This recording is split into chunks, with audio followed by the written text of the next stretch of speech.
পৃথিবীটা মানুষের হোক, ধর্ম থাকুক অন্তরে, মসজিদেতে আজান চলুক, ঘন্টা বাজুক মন্দিরে। আমরা সেইটা বিশ্বাস করি। আমরা ভেদাভেদ বিশ্বাস করি না, আমরা উন্নয়নে বিশ্বাস করি। কার পাশে থাকবেন আপনারা? যারা স্বাস্থ্য সাথী দিয়েছে তার পাশে থাকবেন তো?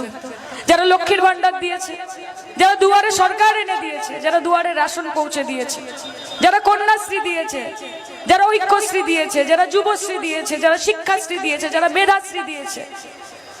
100 দিনের কাজের টাকা নরেন্দ্র মোদীর সরকারের দেওয়ার কথা ছিল, দেয়নি, বদমাইশি। মমতা বন্দ্যোপাধ্যায় দিয়েছে। কথা দিয়েছেন যাদের যাদের বাড়ি নেই প্রত্যেকের বাড়ি তৈরি করে দেবেন। বাংলার মানুষ ভিখিরি না।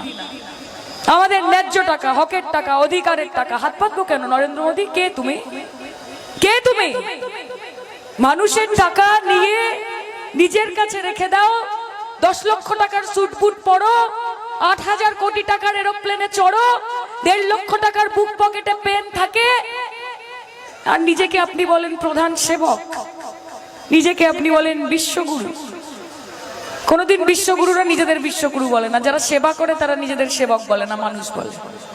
এবং আমরা বিশ্বগুরু বা প্রধান সেবক চাইনি, আমরা প্রধানমন্ত্রীর মতো একজন প্রধানমন্ত্রী চেয়েছিলাম, যে দেশটাকে বেঁধে রাখবে, যে দেশের মানুষকে কাছে আনবে, নাকি তাদেরকে একে অপরের থেকে আলাদা করে দেবে। হিন্দুর সঙ্গে মুসলমানকে লড়িয়ে দেবে, ব্রাহ্মণের সঙ্গে কায়স্থকে লড়িয়ে দেবে, রাজবংশীদের সঙ্গে মতুয়াদের লড়িয়ে দেবে, দলিতের সঙ্গে আদিবাসীদের লড়িয়ে দেবে। এই লড়াই ডিভাইড এন্ড রুল ব্রিটিশ আমলে হতো। আগে ভাগ করো, তারপর শাসন করো। আগে ভাগ করে দাও, আলাদা করে দাও, তারপর আলাদা আলাদা করে সাইডে নিয়ে গিয়ে গোষ্ঠী বানিয়ে বানিয়ে শাসন করো।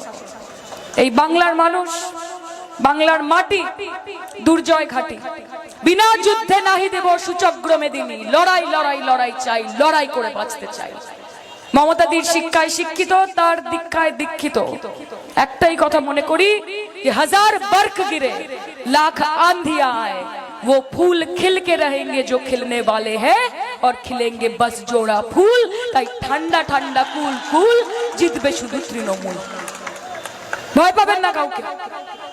আগামী দিন যদি আপনাকে কেউ এসে বলে যে আপনি ভারতবর্ষের নাগরিক নয়, ভয় পাবেন না। মমতা বন্দ্যোপাধ্যায় আপনার জন্য লড়াই করবে। কেউ যদি আপনাকে বলে যে এই দেশ থেকে আপনাকে চলে যেতে হবে, আপনাকে এখান থেকে সরিয়ে দেবে, ভয় পাবেন না। মমতা বন্দ্যোপাধ্যায় আপনার পাশে, আপনার পরিবারের পাশে দাঁড়িয়ে থাকবে, আমরা দাঁড়িয়ে থাকবো, শওকত মোল্লা দাঁড়িয়ে থাকবে। সেই জন্য আমাদের পাশে আপনাদেরকে থাকতে হবে। আমি আবার বলছি, লড়াই অত্যন্ত কঠিন লড়াই। আগামী দিন আপনারা কি খাবেন, কি পড়বেন, কার সঙ্গে মিশবেন, আপনার প্রতিবেশী কে হবে, আপনি কোন ঈশ্বরকে পুজো করবেন, তাকে কিভাবে পুজো করবেন, সেটা যেন নরেন্দ্র মোদী এবং বিজেপি এসে আপনাকে না বলতে পারে। গণতন্ত্রের হত্যা হতে দেবেন না। সংবিধান